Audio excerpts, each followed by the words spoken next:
Tu veux te verser 2000, 4000 ou même 10 000 euros nets par mois avec ton business? Excellent objectif. Mais avant d'aller plus loin, pose-toi une question simple. Tu préfères payer 45% ou 80% de cotisation sociale? Parce qu'un simple choix de statut juridique peut te faire gagner ou perdre plus de 40 000 euros par an.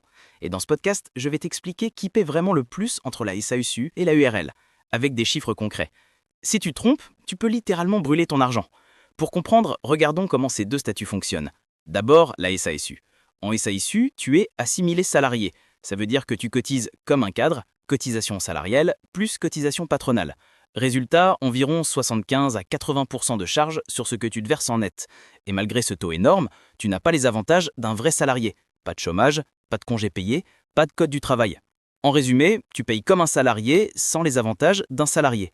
Maintenant, le URL. Le décor change.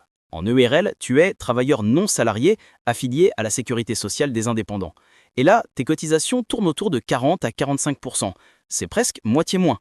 En plus, c'est plus simple. Pas de fiche de paye, tu prends ton argent du compte pro vers ton compte perso et tu déclares ton revenu une fois par an. C'est plus direct et souvent beaucoup plus économique.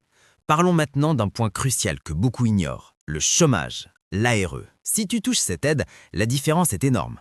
En SASU, la règle est simple. Tant que tu ne te verses pas de salaire, tu payes zéro charge. Tu continues de toucher ton ARE sans problème, même si ton entreprise commence à générer du chiffre. C'est une rampe de lancement incroyable.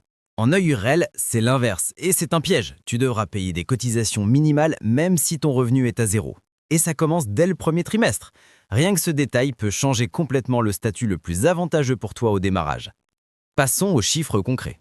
Prenons Martin qui veut 2000 euros net par mois. En EURL, il paie environ 860 euros de charges. En SASU, pour le même net, il serait plutôt autour de 1600 euros.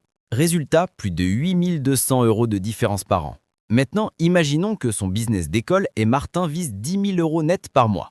En EURL, ses charges tournent autour de 3 900 euros. En SASU, il dépasserait les 7 500 euros. L'écart grimpe alors à plus de 43 000 euros par an.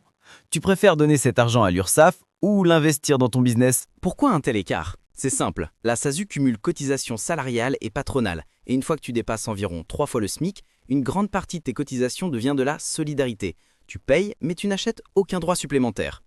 En EURL, c'est vrai, tu payes moins, et ta protection sociale est un peu plus faible. Mais l'avantage, c'est que tu peux reconstruire cette protection toi-même via des contrats privés comme les contrats Madelin, souvent pour un coût bien inférieur aux économies que tu as réalisées. Alors comment choisir? La règle est simple, si tu touches l'ARE, la SASU est quasiment toujours le meilleur choix pour commencer. Zéro charge tant que tu ne te verses pas de salaire, maintien du chômage et la possibilité ensuite de te verser des dividendes très avantageux. Mais si ton objectif principal est d'optimiser ton revenu net, le URL est généralement la meilleure option. Tu économises des dizaines de milliers d'euros par an, surtout avec un salaire élevé. Seul avertissement, en EURL, ta protection sociale dépend de tes cotisations. Mais avec les économies réalisées, tu peux te couvrir largement. En résumé, retiens ça. ARE égale SASU. Optimisation du net égale EURL. Ne choisis jamais ton statut au hasard. C'est la première grande décision stratégique de ta vie d'entrepreneur. Et si tu veux que je t'explique comment optimiser ta rémunération, ta retraite et ton statut étape par étape, abonne-toi parce que la prochaine vidéo peut vraiment t'éviter des erreurs qui coûtent très cher.